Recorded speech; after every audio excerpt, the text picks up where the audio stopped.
First throw with the pinch crawler. That's why you pay attention to what the other guy's doing. So, and here it comes. I can probably handle him if you already got the net. All right, and I'll keep him tight right there.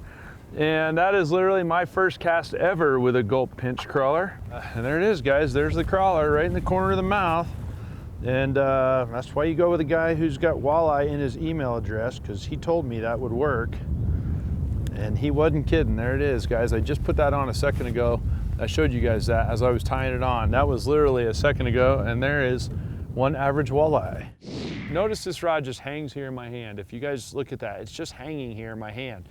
By having it like this and just dragging it this way, I allow the rod to be very responsive. There's a reason you pay a lot of money for a fishing rod. As soon as you're death gripping it like this, now the rod is dead. Now you've dampened any action that the rod can possibly have. So if you can just let the rod hang in your hand and swing under the weight of the rod, more often than not, you're gonna feel a lot more, plus you won't fatigue yourself at all. And you know, if you're fishing for a long day, I mean, we're only out here for a few hours today, but if you've got a long day, the longer you clamp on that rod, the less fish you're gonna catch, the more snags you're gonna get, because you don't feel the difference between a fish and a snag and you know, things like that. When I have clients that are constantly hook setting into snags, I know they're holding on to the rod too much. All you do is tell them to loosen up your grip on the rod and you'll know that it's not a bite, it's a rock, you know? And you'll get that reinforcement. The other thing is take your other hand off your reel. Absolutely. Because if you don't, and this thing, you probably observe it on guide trips as well, guys want to run the reel too much. And the more this reel's turning, the more it's putting energy into the line, which fish might feel in the case of braided line. The more you're not letting your bait stay natural to the bottom, the more tension you have on the line. Also, the more you're dampening the rod, plus the feel of the reel itself spinning will put vibration into the rod. So the less you hold on to the handle of the reel and let it just control slack, just spin the reel and let it control slack, that way you're gonna catch more fish from that too. And whether you're finesse jigging or blade bait fishing or fishing more of a glide bait like a Johnny Daughter, I do it on all of those things. Take that hand off, because people, they get used to wanting to trout fish and cast a spinner or a spoon and get their hand on there. That's not what we're doing on any of these techniques. And it's important to remember that. As both of us being guides, the other thing to keep in mind too is we talked about people not detecting bites.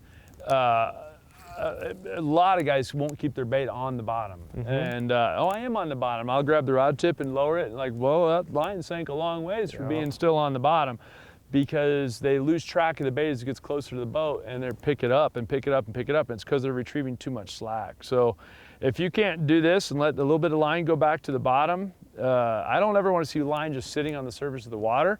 But I don't ever want to see it real tight either on a finesse presentation, or your bait's just not behaving normally.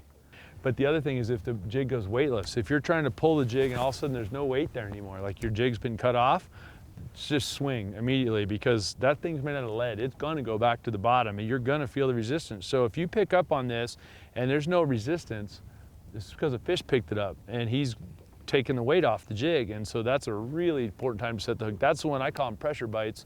Those are the ones that that 99% of customers miss on guide trips.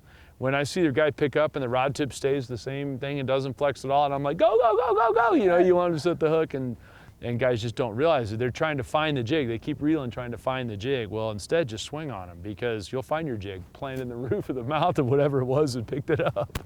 Absolutely. There we go. Nice. Right when we were getting ready to go, there's a better one there, I think. No, maybe not. I thought he was bigger than that. That's the first one I felt bite. He actually was like tick, an actual tick on it, and then I picked up and it was just total slack. I'm like, oh, the jig is gone. He's got it. All right, come here, buddy.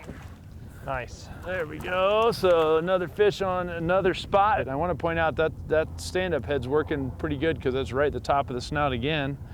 And there's another one, guys. These are starting to look pretty familiar.